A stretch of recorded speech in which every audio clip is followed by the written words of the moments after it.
일본의 인재 육성을 위해서 평생을 살아온 그 마스오 가즈야라는 사람이 50대 뻗어가는 사람, 그리고 시들어가는 사람, 이런 책을 썼어요. 거기에 5가지의 인생의 모습이 있대요. 그것은 이제 첫 번째는 바로 뭐냐면 이 숙명, 그러니까 깃드는 명이다. 그건 어쩔 수 없는 거라는 거예요. 이 숙명이 있고, 뭐 우리가 국적을 바꾸려면 얼마든지 바꾸지만 태어날 때 이건 숙명이에요.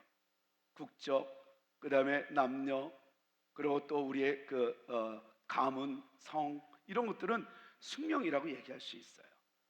그 다음에는 또한 이 운명이 있대요. 운명이라는 건 흐르는 걸 얘기해요. 흐르는 것. 운명은. 그러니까 이 흐르는 이 운명은 다른 것이 아니라 어차피 가야 될 그런 인생 속에 있다는 거예요. 그래서 흘러가는 인생 속에 2가지의 모습이 있다는 거예요. 여러분 잘 들어주세요. 그건 뭐냐면 흘러가는 데는 표류하는 인생이 있고 항해하는 인생이 있답니다. 이게 운명이래요. 이왕 똑같은 이런 운명을 가는데 표류보다는 항해하는 우리 교회가 되었으면 좋겠습니다. 세 번째는 바로 뭐냐면 이 사명이라고 얘기를 해요. 그러니까 사명은 바로 쓰이는 인생을 얘기하는 거예요. 그래서 내가 뭐를 위해서 살아야 될 것인가, 나는 어떻게 살아야 될 것인가, 나는 우리 가족과 우리 가정, 그리고 우리 교회 또 사회에서 만나는 이런 만남들을 위해서 그냥 내가 받는 자가 아니라 이제 나도 그들을 위해서 줄 수 있는 사람으로서 어떻게 내가 쓰임 받아야 될 것인가, 이런 삶의 어떤 분명한 의식과 목적이 있는 삶을 우리는 사명이라고 얘기를 해요. 물론 지금 이제 우리가 교회 안에서 하나님의 말씀 사명, 그거 말고 일반적인 걸 얘기하는 겁니다. 그 다음에 천명이 있답니다. 천명. 그것은 하늘이 점지해 주신 그 생명, 인생이라는 거죠. 그리고 또 이제 마지막 세 번째는 바로 뭐냐면 수명이라고 얘기해요. 그러니까 인생이 이제 그 자기의 수를 다하면 이제 끝을 낸다. 그래서 수를 다할 때까지 살아가는 인생을 우리는 수명이다, 이렇게 얘기를 해요. 그런데 여기서 우리가 바꿀 수 없는 것이 있고 바꿀 수 있는 게 있다는 거예요. 정말 그 한 시대에 많은 사람들에게 영향을 끼치고 목회자들에게도 영향을 끼쳤던 아주 유명한 신학자 라인홀드 니버라는 이 사람은 뭐라고 얘기를 했냐면, 우리에게는 숙명이 있고 바꿀 수 있는 운명이 있다는 거예요. 그러면 숙명은 어떻게 되느냐? 그것은 바로 그의 기도문을 통해서 그는 이렇게 되기를 원한다고 외쳐요. 그것이 바로 뭐냐면, 하나님, 우리가 살아가는데 바꿀 수 없는 것이라면 그것을 받아들일 수 있는 이 평안함을 주옵소서. 그리고 평안함으로 받아들일 수 있는 지혜를 주옵소서, 이렇게 얘기해요.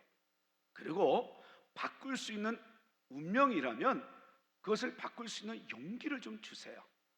그리고 또 하나의 그의 외침의 마지막에 그 기도문은 바로 뭐냐면, 내 인생에 있어서 바꿀 수 있는 것과 바꿀 수 없는 것을 잘 분별할 수 있는 지혜를 주세요, 이렇게 얘기를 해요. 그러니까 우리의 인생도 바꿀 수 있는 것과 바꿀 수 없는 게 있다는 것 아니겠습니까? 사실은 성경이 이 모든 것들을 이야기하고 있어요. 그래서 우리는 이 운명, 바꿀 수 있는 것을 용기를 내라 라고 했을 때 우리가 용기가 없으면 되겠습니까? 진정한 용기는 바로 뭐냐면 하나님을 만나는 길이에요. 하나님을 만나면 용기를 낼 수밖에 없습니다. 그래서 하나님을 만나는 그 가문이 대박을 이룬다라고 얘기하는 거예요. 막연히 살아가는 것, 그래서 수명을 다하는 그런 인생이 있는가 하면, 이제는 그 수명이 어떤 사람은 태어나자마자, 어떤 사람은 아이에서, 어떤 사람은 청소년 때, 어떤 사람은 성년에 이르러, 어떤 사람은 50대, 어떤 사람은 60, 70, 80, 그리고 또 90에 이 수명을 다해서 죽는 사람들이 있는가 하면, 하나님을 만난 사람들은 수명으로 살지 않는다고 했잖아요. 하나님의 사람은 누구라고요? 어떤 사람이라고요? 사명으로 사는 사람이에요. 그래서 분명히 병원에서는 3개월밖에 못 산다고 얘기했는데, 하나님을 자기의 고집대로 살다가 결국은 인생이 이게 아니구나 하고 하나님을 덜컥 만나요. 만나고 나서 그의 인생이 바뀌어요.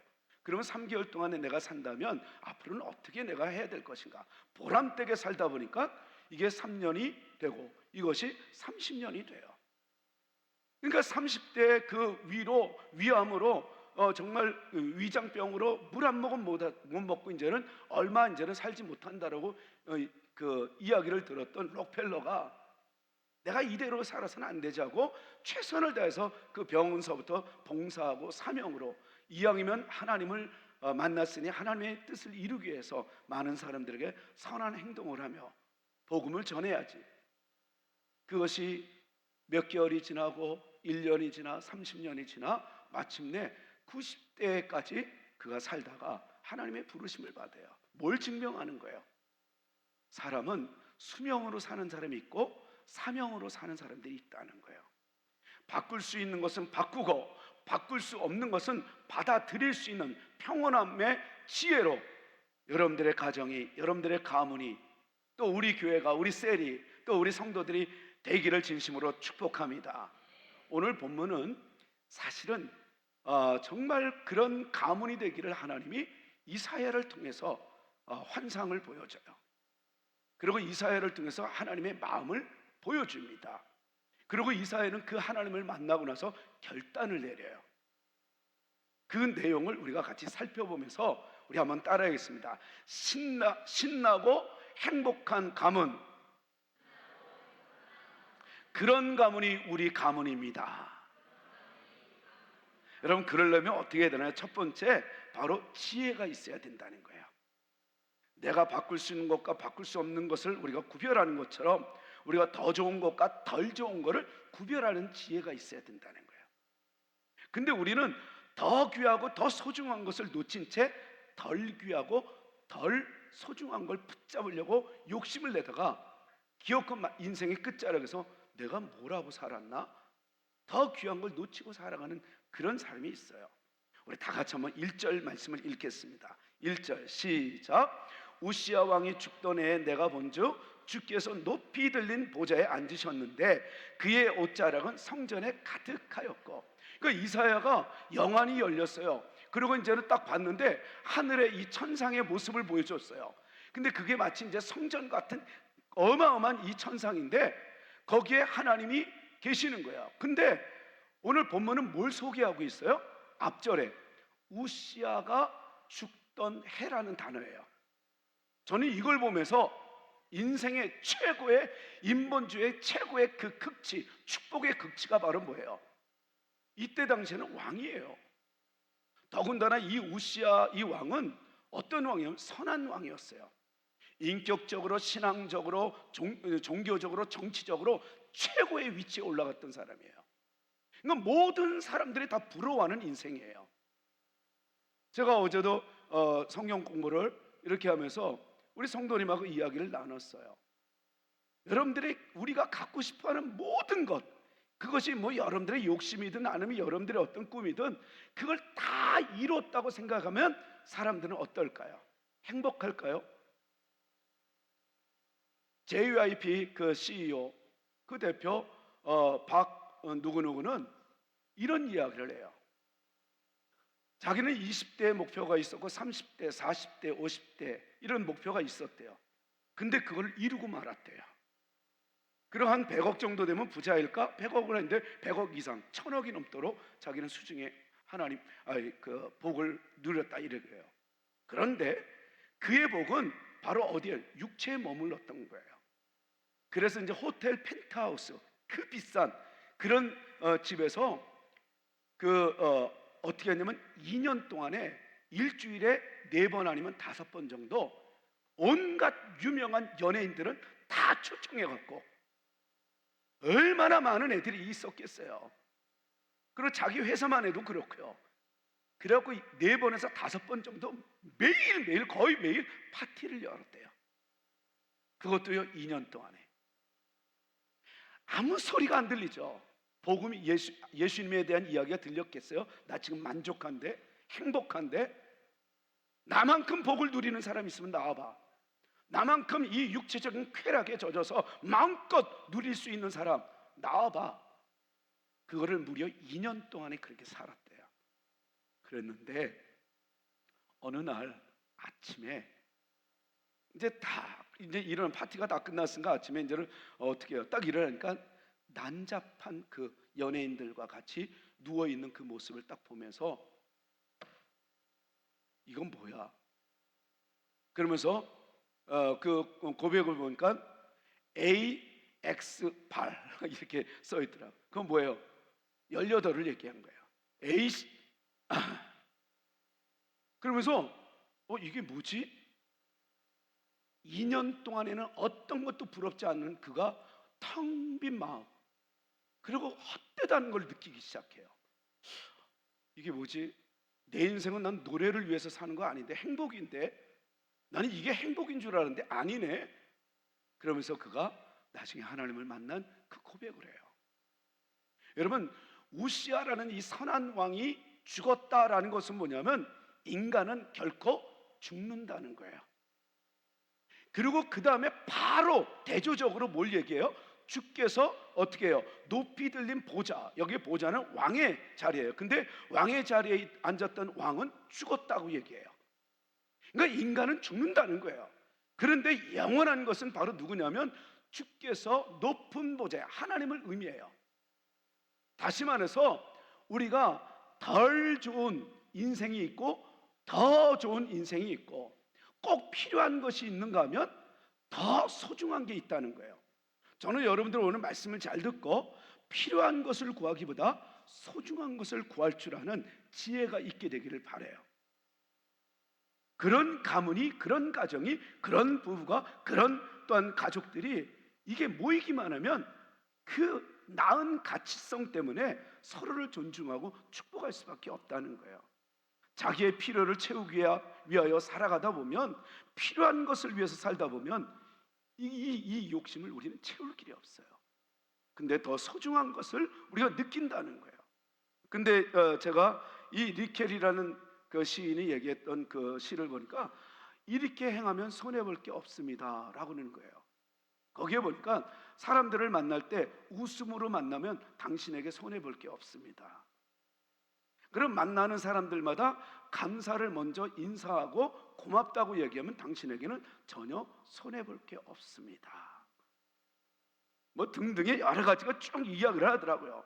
그리고 또 만나고 나서 헤어질 때도 참 당신 만나서 너무 즐거웠다고 얘기해도 당신에겐 손해볼 게 없습니다. 그래요. 여러분들은 어떻게 생각해요? 손해볼 게 없는 인생이 있는가 하면 손해보는 인생이 있다는 거예요. 그러니까 리켈의 그 시인을 보면서 엄청 도전을 받았어요. 이번 한 주간에 여러분, 우시아 그 최고의 인간의 모든 사람들이 부러워하는 그 위치에 있었던 그도 주권을 나는 하고 내 자신에 대한 이 연약함을, 그리고 결핍을 우리는 느낄 때 비로소 이 결핍을 채울 수 있는 유일한 것은 하나님밖에 없다고 우리는 느낄 수 있어요. 깨닫게 될 수 있다는 거예요. 그런데 사람들이 자기 자신을 귀히 여기고 너무너무 소중히 여기면 하나님을 만날 수밖에 없대요. 그가 얘기하는 게 그래요. 그래서 이 리켈은 하나님을 만나는 거는 그냥 내가 막 노력해서 만나는 게 아니라 내 인생이 이건 아닌데, 죽어서 끝나는 건 아닐 텐데, 그래서 자기를 가장 소중히 여기며 귀히 여길 때 그때서부터 그 사람에게 기회가 열리는 거예요. 그래서 마른 뼈, 아무 소용이 없는 이 마른 뼈에 여호와의 말씀을 들을지어다라고 말씀이 들어갔더니 이 마른 뼈가 생기가 있고 그 다음에 큰 군대가 있듯이 우리 인생도 역시 마찬가지예요. 저는 여러분들보다 더 소중한 게 없음을 믿게 되기를 바라요. 그런데 우리는 덜 소중한 것을 위해서 때로는 더 소중한 나를, 생명을 바칠 만큼 시간을 허비하며 살아갈 때가 있어요. 어떤 사람은 공부가, 어떤 사람은 물질이, 어떤 사람은 명예가, 어떤 사람은 뭐가. 근데 사실은 그것이 자기의 생명보다 더 소중한 것처럼 느끼면 나중에 얻고 나서는요, 거기에 대한 실패와 좌절과 아니면 또 다른 얻었다 할지라도 상처를 받으면 극단적으로 갈 수밖에 없는 거예요. 여러분, 꼭 필요한 것보다 더 소중한 것을 꼭 붙잡고 그리고 덜 소중한 것보다 더 소중한 것을 꼭 붙잡는, 그래서 지나갈 인생보다 영원한 인생을 붙잡을 줄 아는 여러분들이 되시기를 진심으로 축복합니다. 여러분, 진짜 지혜로운 게 바로 뭔지 아세요? 그것은 지는 것보다 이기는 거예요. 여러분들의 인생에 있어서 저는 지는 인생이 없고 늘 이기기를 축복합니다. 근데 이기는 것보다 더 좋은 게 뭔지 아세요? 져주는 거예요. 그래서 우리 그리스도인들이 왜 복이 있는 줄 아세요? 왜 예배가 복이 있는 줄 아세요? 이런 말을 듣기 때문에 그래요. 저는 지지 말고 이기게 되기를 바라요. 그리고 이기는 것보다 더 지혜로운 건 져주는 거예요. 그래서 부부는 져주는 거고, 그리고 자녀들은 부모에게, 부모는 자녀에게, 그리고 또한 우리 이웃들에게도 역시 마찬가지. 여유로운 사람이 져줘요. 얼마든지 이길 수 있는 사람이. 저는 그런 지혜자들이 되기를 진심으로 축복합니다. 그래서 이 사연은 이제 알았어요. 아, 인생은 죽는 거구나. 근데 영원한 건 하나님밖에 없구나. 그러면서 덜 소중한 것과 더 소중한 것에 눈이 열려요. 그러더니 이제는 천사들이 자신의 모습을 보여요. 그래서 2절에 이 날개로 얼굴을 가려요. 그리고 날개로 그 발을 가려요. 그리고 날개로 또 날아가요. 이건 뭘 의미하냐면 하나님 앞에는 천사마저도, 그 깨끗하고 그 순종을 잘하는 천사마저도 하나님 앞에서는 부끄럽다는 거예요. 연약함을 가린다는 거예요. 그 정도로 하나님의 위대함, 하나님의 순결성을 지금 얘기하고 있어요. 또 하나의 우리가 신나고 행복한 가문이 되려면 지혜가 있어야 되고, 두 번째는 뭔지 아세요? 거룩성이 있어야 돼. 가문에 거룩을 잃어버리면 안 돼요. 난잡함은 결국은 이 누가 얘기했듯이, 그 JYP 그 CEO가 얘기했듯이 결국은 언젠가는 턱 하고 이게 뭐야 내 인생, 이런 날이 온다는 거예요. 여러분, 육체에 끌려가는 인생이 되지 말고 우리의 이 사람은 처음부터 어떤 존재냐면 영, 혼, 육으로 만들어진 존재예요. 그래서 여러분들 늘 육으로만 살면 결국은 이 혼, 근데 이 혼은 마음, 정신을 의미하는데, 이거를 또 우리 해결하기 위해서는 뭘 봐요? 책을 봐요. 강연을 들어요. 그러면서 조금은 카타르시스, 좀 해소를 낼 수는 있어요. 영은 어떻게 할 거예요? 영은 하나님이 영이시기 때문에 이 영은 하나님을 만나는 길 외에는 없다는 거예요. 저는 그래서 여러분들의 영이 하나님을 만나는 그런 만남들이 있어서, 그런 만남들의 작은 가족 구성원들이 되어 모일 때마다 하나님을 이야기하고, 하나님의 은혜를 이야기하고, 또 하나님의 뜻은 이렇습니다 하고 서로를 존중하고 사랑하고 이렇게 나가는 그런 삶을 누리게 되기를 축복합니다. 이게 거룩이었어요. 거룩은 구별하다라는 소리예요. 깨끗하다라는 소리가 아니라 근본적으로는 구별하다는 거예요. 하나님과 세상을 구별하다. 우리 3절 한번 읽겠습니다. 시작. 서로 불러 이르되 거룩하다 거룩하다 거룩하다 만군의 여호와여, 그 외에 영광이 온 땅에 충만하더라. 여러분, 거룩하다를 3번씩이나 이야기해요. 하나님은 거룩하다는 거예요. 그러니 하나님의 백성들도, 또한 여러분들의 가문, 하나님을 믿는 여러분들의 가문도 뭐 해야 된다는 거예요? 거룩하라는 거예요. 거룩은 다른 거 아니에요. 구별된 삶. 남들이 사랑하지 못하는데 하나님이 사랑하라 그러면 사랑하기 싫어도 사랑하고, 용서하기 싫어도 용서하는 게 거룩이에요. 가기 싫어도 가는 게 거룩이에요. 주기 싫어도 주는 게 거룩이에요. 하나님의 뜻에 맞춰서 살아가는 삶, 그게 거룩이라는 겁니다. 저는 그래서 오늘 이 본문 말씀에 여러분, 어떤 상황이 와도 하나님을 핑계대지 않는 인생이 돼야 돼요. 이게 무슨 소리냐면, 우리는 하나님을 믿노라 하면서도 하나님 내가 이제는 지금 카페를 해야 돼요. 아니면 빵 가게를 해야 돼요. 기도하다 하나님은 또 이게 빵 가게를 하나 보다. 그래, 빵 가게를 했는데 망했어요. 이거 도대체 어떻게 된 거지? 난 분명히 하나님의 소리를 들었는데. 여러분, 하나님은 그런 한 점 한 점 여기에 점지해 주면서 일하시는 하나님이 아니에요.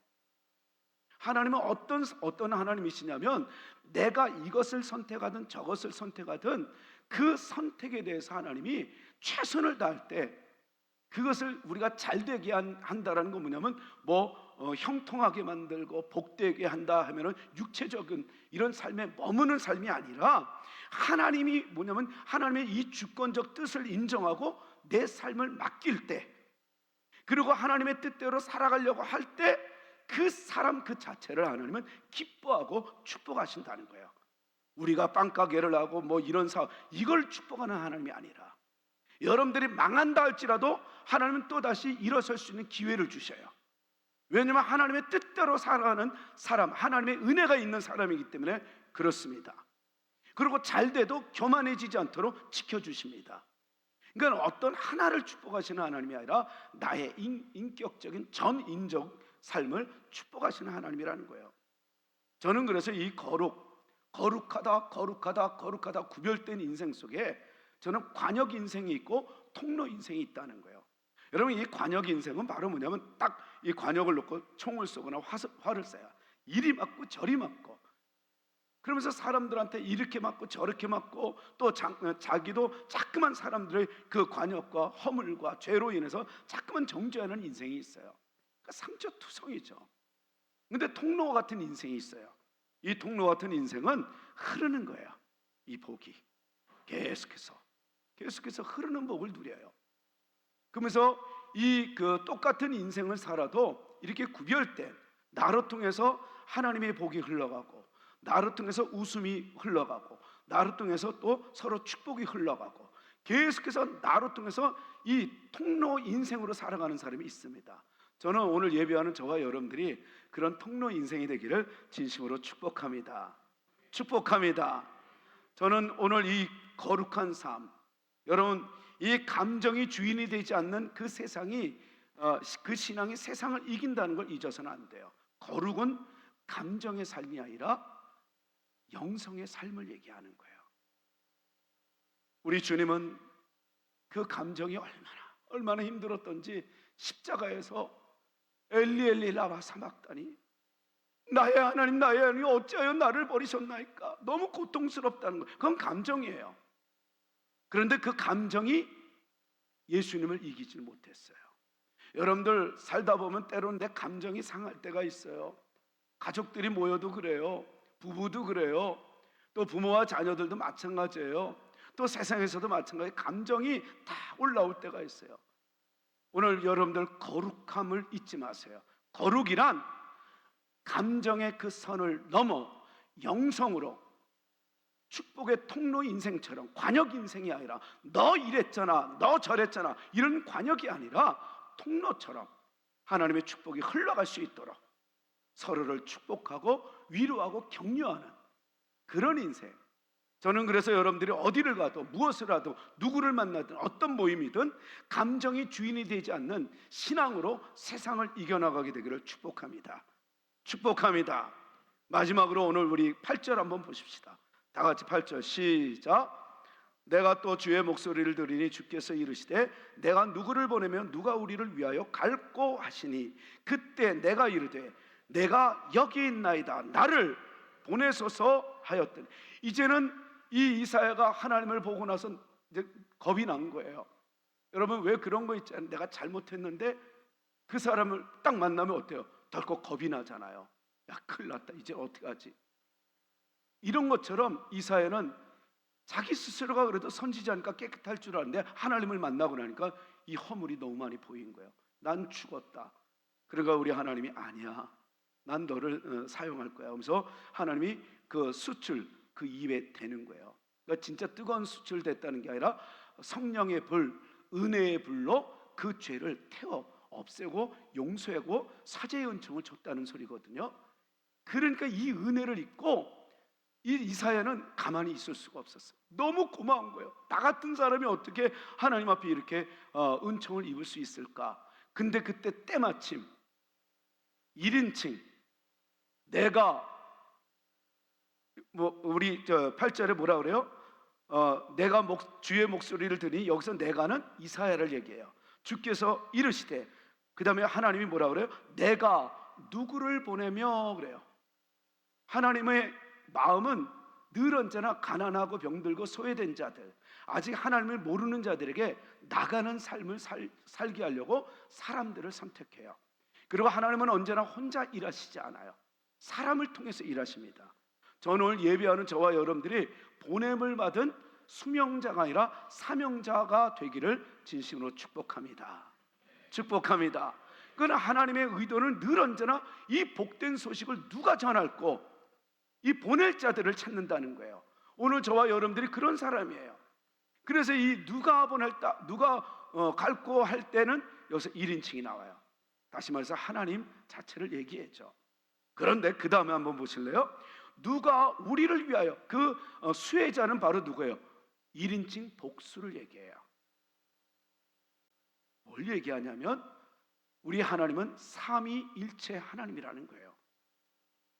그리고 그 보냄을 받은 성령님이 오순절 마가다락방에서 오셨고, 그리고 또 초림 예수님이 오셨듯이 그 다음에 누가 여기서 갈고 할 때 이 수혜자, 하나님의 이 은혜의 수혜자, 보냄을 받는 축복의 사람, 성자 예수님, 그 다음에 성령 하나님처럼 갈 자가 누구였는가 했을 때 이사야가 등장을 해요.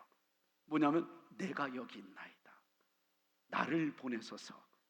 저는 여러분 하나님의 축복을 누리는, 예수님이 이 땅에 오셨고 성령님이 이 땅에 오셨듯이 여러분들이 그 하나님의 은혜를 힘입어 그 영권을 가지고 영성, 그 다음에 우리의 그 마음, 그 다음에 우리의 육체적인 전인적인 즐거움을 가지고, 그리고 세상을 향하여, 가족들을 향하여, 또 아직도 모르는 이들을 향하여 축복하러 나가는 이 시대의 이사야가 되기를 진심으로 축복합니다.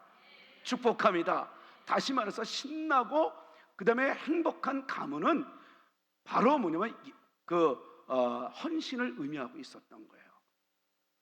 우리 한번 따라해야겠습니다. 신나고 행복한 가문은 지혜로워야 된다. 신나고 행복한 가문은 거룩해야 한다. 신나고 행복한 가문은,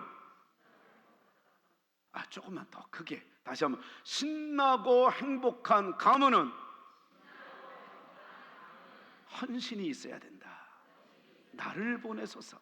여러분, 부부가, 그리고 부모와 자녀, 부모는 힘 있다고 자녀들에게 요구하는 게 아니에요.